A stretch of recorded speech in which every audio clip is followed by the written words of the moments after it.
시간을 좀 넘게 살펴본 말씀, 히브리서 6장 1절에서 3절에 있는 말씀입니다. 히브리서 6장 1절에서 3절에 있는 말씀. 오늘 그 결론으로 말씀을 나누려고 합니다. 히브리서 6장 1절에서 3절입니다. 우리 함께 읽겠습니다. 그러므로 우리가 그리스도의 도의 초보를 버리고 죽은 행실을 회개함과 하나님께 대한 신앙과 세례들과 안수와 죽은 자의 부활과 영원한 심판에 관한 교훈의 털을 다시 닦지 말고 완전한 대로 나아갈지라. 하나님께서 허락하시면 우리가 이것을 하리라. 아멘. 하나님께서 오늘 이 시간 이 예배에 함께하는 우리를 새롭게 하시는 하나님의 은혜가 이 시간 우리에게 충만하게 채워지기를 소망합니다. 우리는 늘 하나님 은혜 안에 사는 나임을, 나의 나된 것이 오직 하나님의 은혜로 된 것임을 고백하고 나아가야 하겠습니다. 하나님은 우리와 언제나 함께 하십니다. 오늘 말씀을 준비하면서 떠오른 찬양이 하나 있었습니다. 이런 찬양이에요. 많이 아시죠? 아시는 찬양들일 텐데, 이 찬양을 제가 많이 부르고 고백했던 시절이 있었는데 그게 참 파란만장했던 청소년 시절이었습니다. 청소년 시절에 이 찬양을 부르며 들으며 눈물 많이 흘렸던 기억이 납니다. 특히 저기 보면 지나온 모든 세월들 돌아보아도 이 부분이 뭔가 마음에 이렇게 때렸던 기억이 납니다. 몇 살이요? 청소년 시절 해봤자 16살 막 이랬을 겁니다. 지나온 세월이 몇 년 된다고 이 찬양을 들으면서 그랬는지 잘 모르겠습니다. 비슷한 시기에 즐겨 들으면서 또 은혜 받았던 또 다른 찬양이 있습니다. 그 찬양은 이 찬양인데요. 아시는 분도 계시고 모르시는 분도 있을 텐데, 제목이 하나님은 실수하지 않으신다라는 찬양입니다. 기껏해야 16살짜리 아이가 그 사는 삶이 얼마나 어둡고 굽어치고 있다고 그랬는지 모르지만, 여기 보면 내가 걷는 이 길이 굽어도는 수가 있어도 이러면서 16살짜리가 이 찬양을 고백하면서 눈물을 많이 흘렸던 기억이 있습니다. 그런데 분명한 건 그 시절에요, 이 찬양의 가사들을 곱씹으면서 상당히 진지했다는 겁니다. 그리고 그 찬양의 고백들로 하루를 견디곤 했던 것 같습니다. 철부지였던 어린아이였던 저는 자라서 어른이 되었습니다. 그런데 그 시절에 고민하고 두려워했던 것들이 아무것도 아니라는 것을 알게 된 지금도, 오늘도 여전히 삶이 어둡고 굽이쳐 도는 것 같아서 불안하고 두려움이 가득합니다. 생각해보면 그런 것 같아요. 10년을 살았든 15년을 살았든 30년을 살았든 50년을 살았든 똑같은 것 같아요. 그 삶에는 고민들이 있고 또 되는 일이 없는 것 같고, 뭐 이렇게 인생에 고민들이 많은지 모르겠습니다. 그래서 청소년들을 만나다 보면 많은 고민 상담들을 하거든요. 그런데 아이들이 물어요. 왜 저만 이렇게 힘드냐고요. 그 시절을 살던 저도 그랬거든요. 왜 나만 이렇게 힘들까? 저에게 상담을 하는 그 청소년들도 자라면 알게 되겠죠. 그 시절 고민했던 그게 아무것도 아니었다는 것을 알게 되겠죠. 하지만 지금 그 삶을 살아가는 그 순간에는 그것만큼 진지하고 그것만큼 큰 문제가 없는 것 같아요. 그리고 세월이 지나서 30년, 40년을 살았어도 여전히 삶의 문제와 또 어려움과 두려움들 앞에서 우리는 고민하고 걱정하고 살아갑니다. 그런데 그 시절, 청소년 시절로부터 이제 20년이 넘게 지나왔는데 지금도 여전히 인정할 수밖에 없는 게 하나 있습니다. 바로 그 시절 들었던, 그래서 눈물 많이 흘렸던 그 찬양의 고백들이 살아온 하루하루들 속에서 유효했다는 겁니다. 하루하루의 삶 속에서 때로는 하나님이 도대체 뭐하고 계시나, 하나님 원망스럽기도 했던 그 순간들 속에서 하나님은 그 찬양의 고백들처럼 함께 하셨더라고요. 정말 지나온 모든 세월들 돌아보아도 그 어느 것 하나 주의 손길 안 미친 것 전혀 없었더라고요. 그래서 우리는 여전히 오늘이 두렵고 힘겹지만 하나님의 은사와 부르시면 후회하심이 없습니다. 우리를 부르신 그 하나님의 손길에 후회가 없으시고 실수하심이 없는 분임을 우리가 알기에, 그리고 또 자녀 삼으신 것을 후회하지도 않으시는 분이심을 알기에, 우리가 알거니와 하나님을 사랑하는 자 곧 그의 뜻대로 부르심을 입은 자들에게는 모든 것이 합력하여 선을 이루느니라. 하나님께서 그 부르신 우리 모든 사람들에게 모든 것이 합력하여 선을 이루게 하실 분이심을 알기에 우리는 그렇게 오늘을 살아가고 있습니다. 그리고 그 오늘들이 쌓여서 우리는 자라가는 것 같아요. 사람이요 20살 그리고 20대 어느 언저리에서 자라는 거에 정점을 찍는다고 합니다. 그래서 그 나이대에 있는 아이들이 보면 참 멋져요. 근데 그 시절이 되면요 그 후부터는 점점점 늙어져 갑니다. 20대 한 중반쯤부터는 이제 세월의 힘을 느끼기 시작해요. 아직 20대도 안 된 사람들은 저 뭔 소리야 그게 이렇게 하겠지만 20대를 넘어가고 30대가 되면 이제 늙어가고 있구나. 제가 30대 초반에 만났던 청소년들이 지금 20대 중반이 됐어요. 그 아이들하고 얘기를 하다 보니까 같이 늙어가는 것 같아서 속상하더라고요.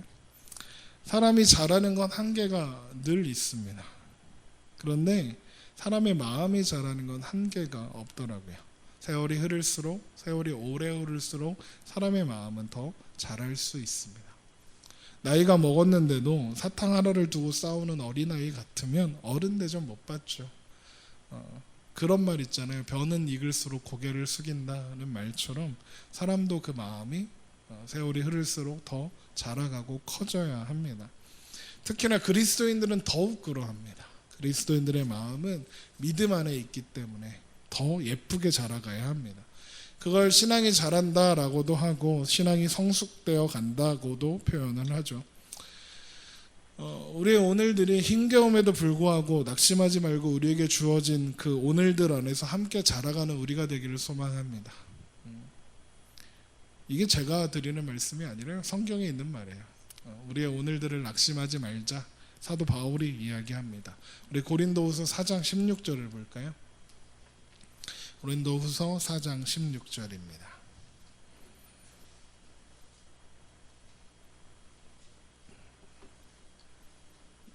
고린도후서 4장 16절입니다. 그러므로 우리가 낙심하지 아니하노니 우리 겉사람은 낡아지나 우리 속사람은 날로 새로워지어도다. 우리가 잠시 받는 환난에 경한 것이 지극히 크고 영원한 영광에 중한 것을 우리에게 이루게 함이니 우리가 주목하는 것은 보이는 것이 아니요 보이지 않는 것이니 보이는 것은 잠깐이요 보이지 않는 것은 영원함이라. 아멘. 사도 바울이 이야기하는 것처럼 우리는 낙심하지 말고 겉사람은 낡아지고 있지만 우리의 속사람이 날로 새로워진다는 그 사실을 기억하면서 오늘을 살아야겠습니다. 하나님은 천지를 창조하시고 그 천지를 운행하시며 그 주권과 지혜로 다스리시는 창조주이시지만 우리의 아버지이시죠. 우리의 친구도 되시고요. 우리의 왕이시기도 합니다. 인생의 순간순간이 사망의 음침한 골짜기 같고 두려움으로 가득하다 해도 우리는 하나님의 인도하심 속에 그리고 다스리심 속에 있는 사람들입니다. 그 하나님의 인도하심과 다스림 안에 있는 사람들을 하나님의 백성이라고 부릅니다. 그렇게 살아가는 우리의 오늘들이 영원을 이루는 순간들이 되어갑니다. 지금 사도 바울이 이야기했던 것처럼 우리가 잠시 받는 환난에 경한 것이 지극히 크고 영원한 영광에 중한 것을 우리에게 이루게 한다는 이 말씀처럼 우리의 오늘들이 영원을 이루어 갑니다. 우리의 오늘들 속에 놓여있는 고난과 또 아픔과 맨날 아프고 힘들지만은 않잖아요. 행복한 일도 있고 기쁜 일도 있죠. 행복과 기쁨들이 우리의 겉사람들은 비록 낡아지지만 우리의 속사람을 날로 새롭게 하는 걸음이 되어서 우리를 더 새롭고 하나님 앞으로 더 가까이 나아가게 합니다. 우리가 이 세상에서 나그네로 산다고 성경은 이야기합니다. 이방인이고 나그네예요. 그래서 세상에서는요, 우리 억지스러운 일을 많이 당합니다. 억울한 일도 많이 당하고요. 세상은 우리를 이해하지 못하니까요. 하지만 우리의 소망이 이 땅에 있지 않기 때문에, 예수님께서 시작하셨고 완성하실 하나님 나라에 있기 때문에 우리는 오늘을 그 소망으로 견디며 살아갈 수 있는 겁니다. 세상의 원리는 힘에 있더라고요. 그래서 나의 유익을 위해서라면 언제든지 남을 밟고 살 수 있는 것이 세상의 원리입니다. 하나님마저도 나의 유익을 위해서라면 기꺼이 써먹을 수 있는 것, 그것이 세상의 원리입니다. 그래서 하나님 나라를 바라보고 사는 사람들과 세상의 원리로 사는 사람들은 충돌할 수밖에 없습니다. 그 가치관이 서로 맞지 않을 수밖에 없어요. 그래서 그리스도인들의 삶은 이 땅에서 순조롭기 참 힘듭니다. 그러나 그리스도인들은 창세전부터 선택받은 사람들이잖아요. 우주가 창조되기도 전부터 우리를 선택하셔서 하나님의 자녀로 삼아주셨습니다. 우리는 이 세상에 태어날 때부터 하나님께서 눈동자와 같이 지키시고 인도하시는 하나님의 자녀들이에요. 그러다 보니까 하나님은 하나님의 자녀들을 자녀답게 만드시기 위해서 우리 삶에 깊이 간섭하시고 관여하십니다. 그 방법들을 보면 때로는 우리가 자녀들을 양육하는 것과 비슷해요. 때로는 반성문을 쓰게 하고 때로는 각서도 쓰게 하고요. 또 회초리를 들게도 합니다. 반성문과 각서의 차이가 뭔지 아세요? 반성문은 창조를 해야 되고 각서는 불러주는 대로 쓰면 된다고 하더라고요. 그래서 각서를 더 좋아한답니다, 남편들이. 불러주는 대로 쓰면 되니까. 하나님이 때로는 우리에게 안아주시면서 잘했다 칭찬하시기도 하십니다. 또는 우리의 지친 어깨를 토닥토닥 하시면서 괜찮아, 잘하고 있어 라고도 하시고요. 그런 모든 순간들이 쌓여서 우리는 지금 우리 인생이 이만큼 와 있습니다. 그리고 더 자라갈 겁니다. 때로는 삶이 우리를 속이는 것 같아서 답답할 거예요. 그래도 하나님의 인도하심은 언제나 정확하고 실수가 없으셨습니다. 지금까지 그랬고 영원까지 그러할 겁니다. 혹 우리의 오늘이 칠흑 같은 고통의 터널을 통과하고 있는 순간이어서 답답해도, 하나님을 향한 원망이 가득한 순간이어도 우리의 삶을 주관하고 인도하시는 하나님께서 정확하게 우리를 하나님의 자녀로 성숙시켜 가고 있는 중임을 여러분 기억하시기 바랍니다. 혹 나조차 용서할 수 없는 죄가 나에게 있어서 내가 과연 하나님의 자녀일 수 있겠는가, 그런 의심이 드는 그 순간이 오신다면 이런 생각하셔야 돼요. 난 원래 그래. 우리는 원래 그런 존재임을 기억해야 합니다. 우리는 다 그렇게 더럽고 추악한 존재가 맞습니다. 우리는 죄인이에요. 우리는 때로 그런 스스로의 모습을 보면서 놀라기도 할 겁니다. 내가 이렇다니 하면서. 그런데 그 확인들 속에, 그 당황함 속에서 우리가 바라야 될 건 역시 나는 안 돼, 나는 그 자리에서 끝나는 것이 아니라 그래서 하나님이 필요해, 그래서 하나님의 은혜가 필요하고 그래서 하나님의 인도하심 필요해 라고 고백하는 자리까지 가야 하는 거예요. 하나님을 기댈 수밖에 없다는 사실을 알게 되어야 하는 겁니다. 우리는 그런 시간들을 살아내서 하나님의 백성으로, 하나님의 자녀로 한 걸음 한 걸음 자라가고 있는 겁니다.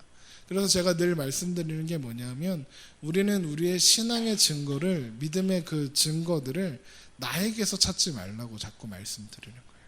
우리는 하나님의 하나님 되심에 기대어 사는 사람들이에요. 하나님의 살아계심에 기대어 사는 사람들이니까요. 그래서 고린도전서 15장 10절에 한번 찾아볼까요? 고린도전서 15장 10절.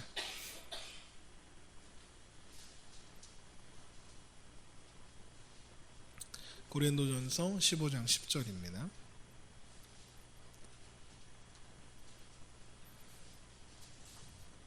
고린도전서 15장 10절.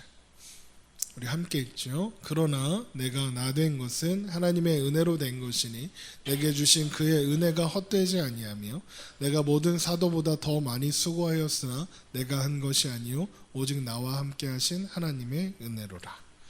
바로 우리의 믿음은 언제나 이 하나님의 은혜 위에 세워야 합니다. 나의 나된 것은 오직 하나님의 은혜로 된 것임을 고백하면서, 그래야 잘할 수 있습니다. 그 위에 서야 잘할 수 있습니다. 나 혼자 잘하려고 애써봤자 잘할 수 없습니다. 하나님의 은혜 안에 심겨져야 잘할 수 있는 겁니다. 그리고 그 길의 기초가 우리가 10번에 걸쳐서 살펴보았던 히브리서 6장에서 제시하고 있는 회개와 하나님께 대한 신앙과 세례와 안수와 죽은 자의 부활과 영원한 심판, 이 6가지라고 할 수 있습니다. 이게 그리스도의 도의 초보랍니다. 그리고 우리 하나하나 다 살펴보았습니다. 그리고 나서 그 기초를 단단히 하고 어디로 가라고 합니까? 완전한 대로 나아가라 합니다. 오늘 우리가 함께 읽은 히브리서 6장 1절 2절에 있는 그 말씀에 완전한 대로 나아갈지라 라고 합니다. 그런데 여기 나아갈지라 라고 표현된 이 단어가요, 자라가라가 아니라 자라가자입니다. 그 차이를 아시겠어요?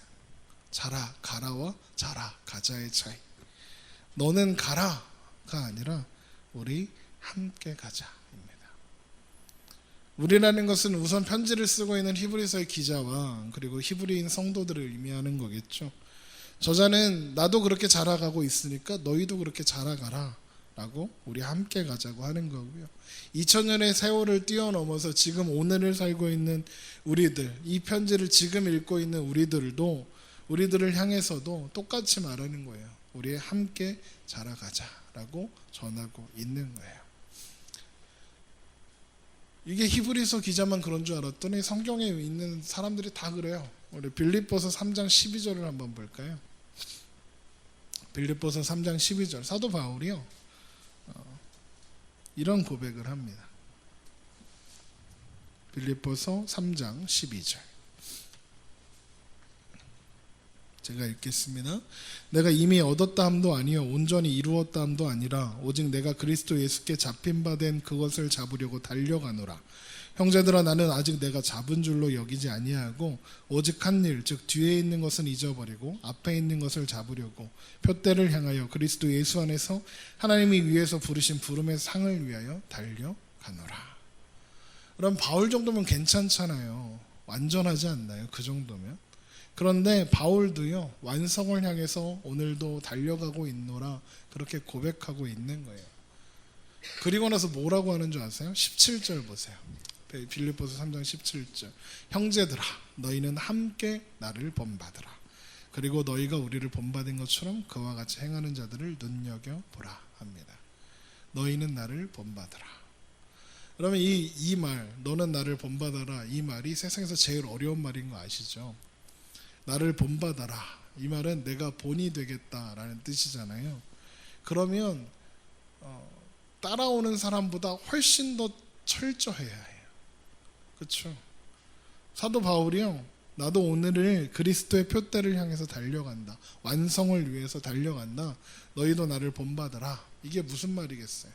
우리 함께 가자라는 이야기인 거예요. 바울이 어떻게 그렇게 말할 수 있었을까요? 감히 나를 본받아라. 왜요? 자기도 그렇게 하루하루를 완성을 향해서 좌충우돌하며 살아가고 있었기 때문에.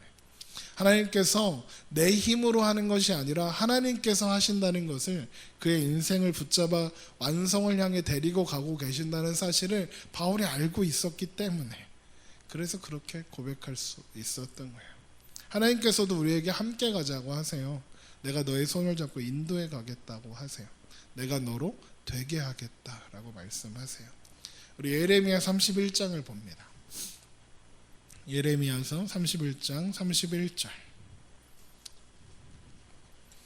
이 말씀은 하나님께서 이스라엘 백성들과의 옛 언약을 폐하시고 새 언약을 세우겠다 하시는 약속의 장면인데, 그 내용이 이러합니다.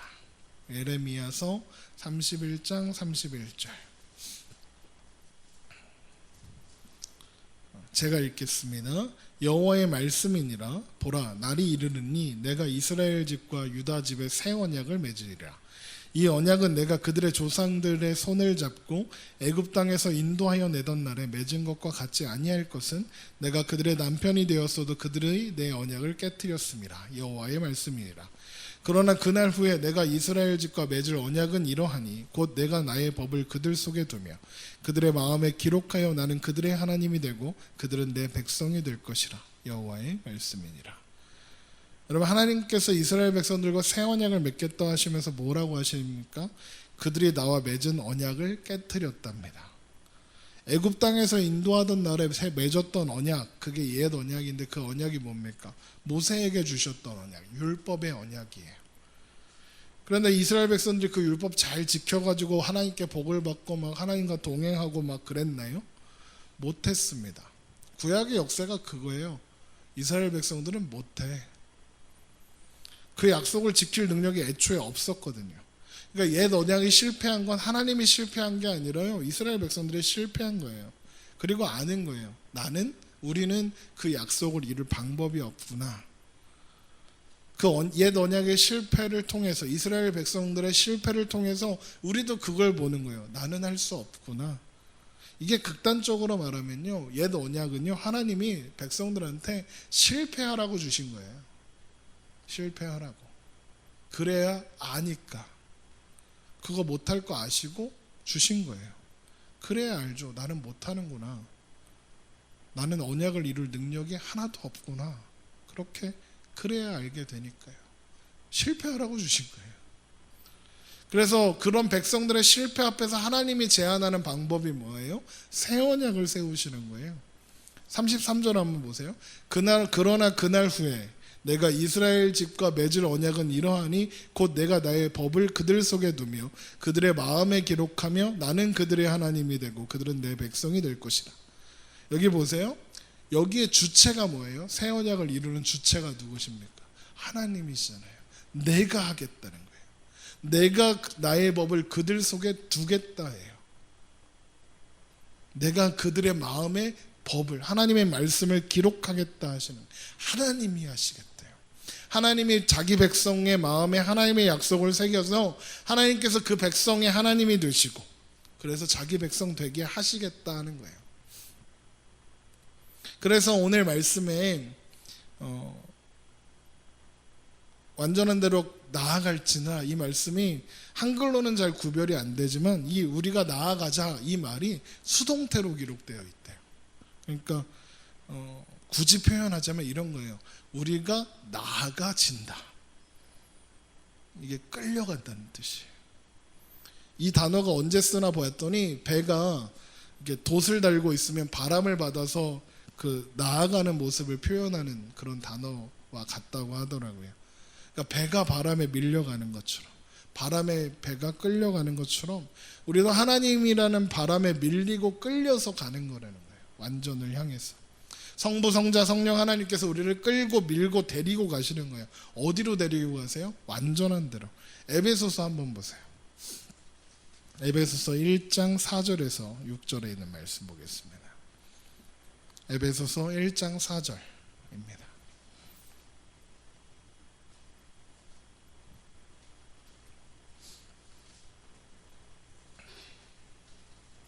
에베소서 1장 4절.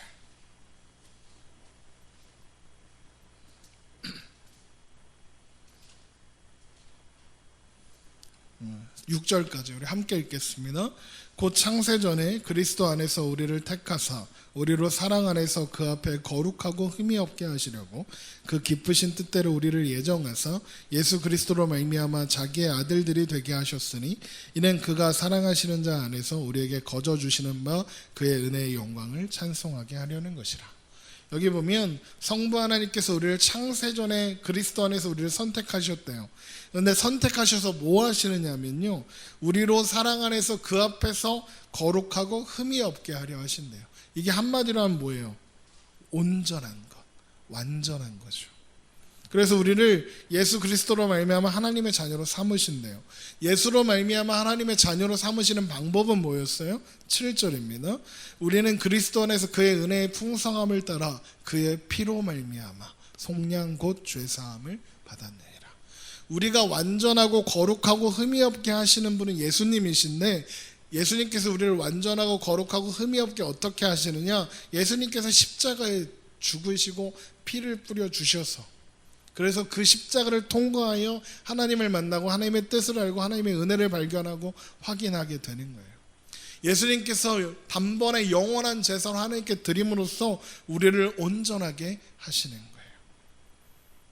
성령 하나님께서 이거를요, 도장 찍어주세요. 13절 한번 보세요. 그 안에서 너희도 진리의 말씀 곧 너희의 구원의 복음을 듣고 그 안에서 또한 믿어 약속의 성령으로 인치심을 받았으니, 인치심을 받았다는 게요, 이게 도장 찍었다는 뜻이에요. 그런데 이 도장이 그냥 잉크로 찍는 도장이 아니라 새겨 넣었다는 거예요. 그런 도장 아세요? 이렇게 모양을 판 다음에 나무에 이렇게 대고 망치로 때려 박는 거예요. 그러면 그 모양이 그 나무판에 새겨질 거 아니에요. 그렇게 새기신다는 거예요. 그건 지워지지 않으니까요. 성령 하나님께서 우리에게 인치심이 되고, 그리고 14절 이는 우리의 기업의 보증이 돼서 보증도 세워주신대요. 여러분, 아무리 친한 사이끼리도 보증은 쓰면 안 되잖아요.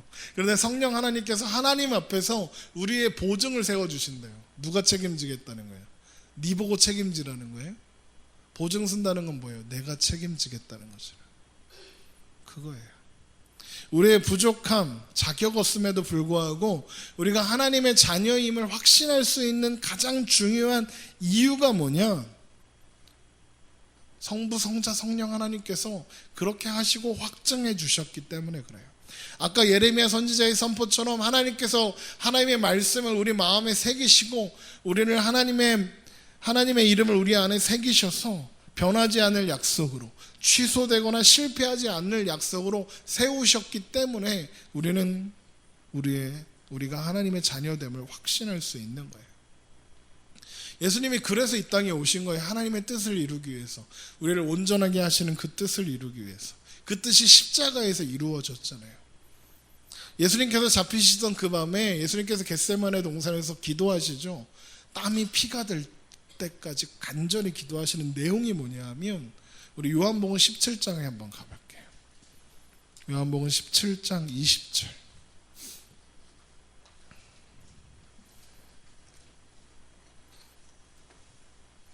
요한복음 17장 20절에 있는 말씀.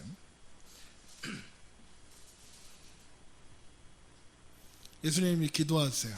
제가 읽겠습니다. 23절까지 보겠습니다. 내가 비옵는 것은 이 사람들만을 위함이 아니요 또 그들의 말로 말미암아 나를 믿는 사람들도 위함이니. 여기 보면 그들의 말로 말미암아 나를 믿는 사람은 우리죠. 네, 우리들이죠. 아버지여, 아버지께서 내 안에 내가 아버지 안에 있는 것 같이 그들도 다 하나가 되어 우리 안에 있게 하사 세상으로 아버지께서 나를 보내신 것을 믿게 하옵소서. 내게 주신 영광을 내가 그들에게 주었사오니 이는 우리가 하나 된 것 같이 그들도 하나가 되게 하려 함이니이다. 곧 내가 그들 안에 있고 아버지께서 내 안에 계시어 그들로 온전함을 이루어 하나가 되게 하려 함은 아버지께서 나를 보내신 것과 또 나를 사랑하신 같이 그들도 사랑하신 것을 세상으로 알게 하려 함이로소이다. 예수님께서 지금 하나님 앞에 기도를 하는데요, 그 기도의 내용이 뭐냐면, 하나님께서 주신 백성들을 내가 십자가에서 완전하게 지켜냈고 건져냈으니까 이제 하나님 그들을 이 땅에서 지키시고 보호하셔서 그들이 자기 신분과 자기의 위치에 맞는 사람으로 변해갈 수 있도록 하나님이 하세요, 하나님이 일하세요 라는 기도인 거예요. 23절 내가 그들 안에 있고 아버지께서 내 안에 계시어 그들로 온전함을 이루어 하나가 되게 하려 함은 아버지께서 나를 보내신 것과 또 나를 사랑하신 같이 그들도 사랑하신 것을 세상으로 알게 하려 함이라. 온전하게 하시려고, 온전함을 이루어 하나가 되게 하옵소서 기도하시는 거예요. 우리는 그 온전함을 향해서 가고 있는 존재들이에요. 그 길은 내가 어떻게 해봐갖고 애쓰는 그런 길이 아니라고요. 우리 안에 그 온전함을 이루시기 위해서 하나님이 이리저리 이끄시고 이런저런 일들을 경험하게 하시고 그래서 끌고 데리고 가시는 길이에요. 우리를 그렇게 완성시켜 가는 거예요. 그래서 히브리서 6장에서 완전한 대로 나아가자 그러면서 그 결론을 뭐라고 하는 줄 아세요?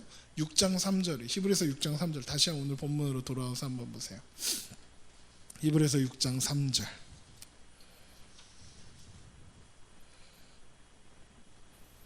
우리 함께 읽죠. 하나님께서 허락하시면 우리가 이것을 하리라. 여러분, 이 말씀이요, 하나님이 허락하실 수도 있고 허락 안 할 수도 있다, 이런 말로 들리시죠. 그런데 그런 말이 아니라 무슨 뜻이냐면, 하나님이 허락하시면 무조건 된다는 얘기인 거예요. 이해되십니까? 하나님의 뜻이 뭔데요? 우리가 온전하게 되는 거예요. 그러면 그 일이 된다는 거예요. 그 일이 하나님이 허락 안 하신다, 이런 뜻이 아니라 하나님이 허락하셨으니까 무조건 될 수밖에 없어. 된다, 이거예요. 우리는요, 신앙생활을 하면서 완벽을 그려놔요. 그리고 지금의 나의 모습을 그거랑 비교를 해요. 뭐 예를 들면 이런 거죠. 매일 새벽 기도하고 철야 기도하고 금식도 하고 맨날 가정과 나라와 이웃과 막 이런 거 위해서 기도하고 막 선교사도 따로 돕고 막 화도 안 내고 막 이웃들을 언제나 사랑하며 막 미움도 없고 미움 같은 시기 질투 이런 거 없고 막 그런 거 필요하죠. 그죠? 해야죠. 그렇게 해야 합니다. 그런데 하나님께서 처음부터 그 완벽의 정점을 우리에게 요구하지 않으신다니까요. 그런 거예요. 하나님께서요, 갈대아 우르에서 아브라함을 만나셨을 때 아브라함 멱살 잡고 이삭 내놔 하지 않으시잖아요. 아브라함의 평생을 통해서 하나님의 하나님 되심을 보여주셔서 아브라함을 믿음의 조상의 자리에 올려놓고 이삭 내놔 그러시는 거예요. 아브라함이 어떻게 해요? 성경에 보면 별 고민하는 것 같지 않아요. 이삭을 드려요. 왜 드리나 봤더니 히브리서에 아브라함이 믿고 있는 게 뭐예요? 하나님의 약속이잖아요. 이삭이 죽으면 그 약속이 안 되잖아요. 근데 하나님의 약속은 언제나 이루어지죠. 이삭이 죽으면 하나님의 약속을 이루시긴 이루시겠죠. 그럼 어떻게 하실까요? 다시 살리겠지 뭐. 그러면서 이삭 데리고 올라가는 거예요. 여러분, 우리는 우리의 신앙에서 많은 자람의 과정이 필요하다는 것을 인정해야 합니다. 그게 겸손이에요. 우리는 신앙을 차근차근 한 계단씩 올라가는 거예요. 재밌는 건 뭔지 아세요? 올라갔다가 발을 헛디뎌서 내려오기도 해요. 뒷걸음들도 치고요. 막 그래요. 그런데 결국에는 올라가요. 신앙은요, 번갯불에 콩볶아 먹듯이 안 돼요. 우리 교회 청소년들을 보면 알 수 있어요. 막 세상 교회, 막 세상의 교회는 하늘소리 교회밖에 없을 것 같고 막 하나님이 최고고 막 이러다가 어느 날 갑자기 사라져요. 콩볶아 먹듯이 안 되더라고요. 신앙은요, 곰탕 같은 것 같아요. 곰탕 오래 구워야 하잖아요. 오래 구울수록 진한 국물이 나오고 맛이 있죠. 곰탕에 불 끄면 돼요? 안 되잖아요.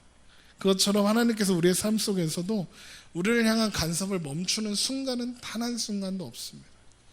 더 놀라운 건 뭐냐면요, 하나님이 우리를 간섭하시는데 하나님이 우리의 모든 순간들 속에서 우리를 설득하신다는 거예요. 함께 가자고. 야, 이쪽이야. 일로 오라고. 말씀하시는 거예요. 설득하세요. 눈물과 오래 참음과 국률과 자비와 끊이지 않는 열심으로 찾아오세요. 그리고 우리를 설득하세요. 설득하고 또 설득하세요. 우리의 마음을 밀고 끌고 땡기고 막 하세요. 안 되면요, 호통도 치세요. 모세 아시죠? 모세가 40대 때 객기 부려서 이집트에서 도망치잖아요. 도망쳐서 40년을 그냥 멍 때리고 살아요. 양치면서.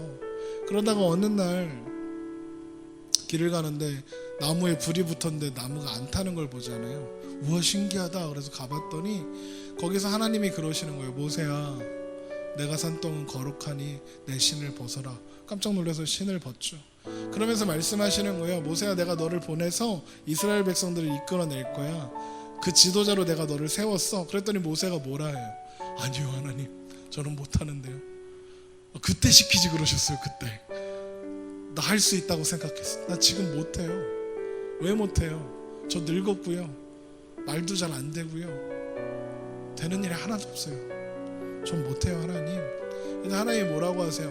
야, 그 입 누가 만들었냐? 너 말 누가 하게 해줬냐? 내가 하게 해준 거야. 걱정하지 말고 해. 아, 하나님, 저 그래도 못해요. 더 더듬어요. 우리 하나님이 뭐라고 하시는 줄 알아요? 네 손에 들린 게 뭐냐? 지팡이요. 던져봐. 던졌더니 뱀이 돼요. 하나님이 뭐래요? 뱀꼬리 잡아. 잡았더니 지팡이가 돼요. 우와, 그래도 전 안 돼요. 야, 너 손 품에 넣어봐. 놓다 뺐더니 문둥병이 걸렸어요. 깜짝 놀랐을 거 아니에요. 다시 넣어봐. 놓다 뺐더니 나왔어요. 하나님 계속 설득하세요. 그러다가 안 되니까 어떻게 하는 줄 알아요? 야, 이놈아, 내가 된다 했지. 가 임마. 그랬더니 모세가요, 가요. 하나님 우리를 그렇게 인도하세요. 하나님이 그렇게 우리를 밀고 끌고 완성해 가시는 거예요. 그것보다 더 큰 은혜가 어디 있고 더 큰 감격이 어디 있겠어요. 하나님 우리를 포기하지 않으신다니까요. 하나님 우리를 포기하지 않고 우리를 만들어가고 계신다니까요. 그게 우리들이고요. 그게 그리스도인들, 예수 믿는 사람들이에요. 하나님께서 허락하시면 우리가 이것을 하리라.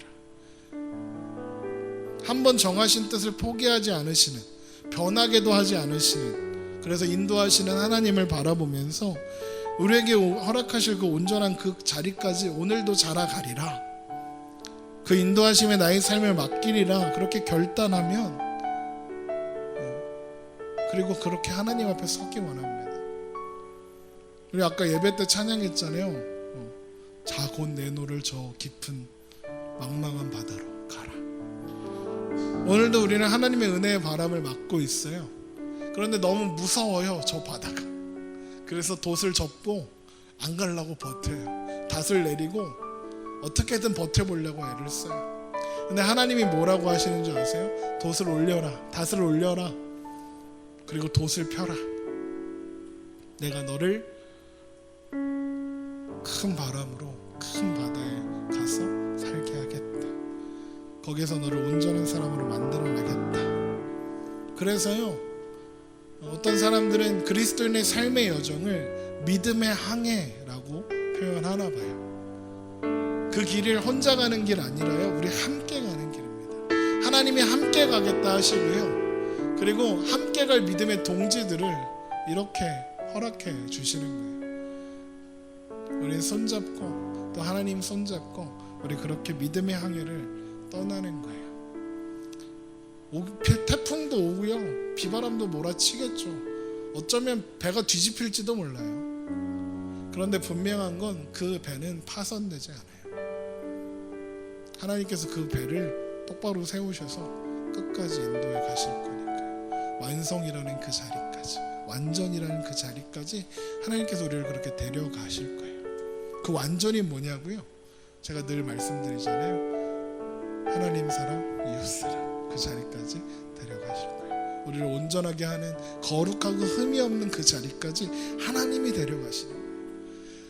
우리는 그저 하나님의 은혜라는 그 믿음의 기초 위에,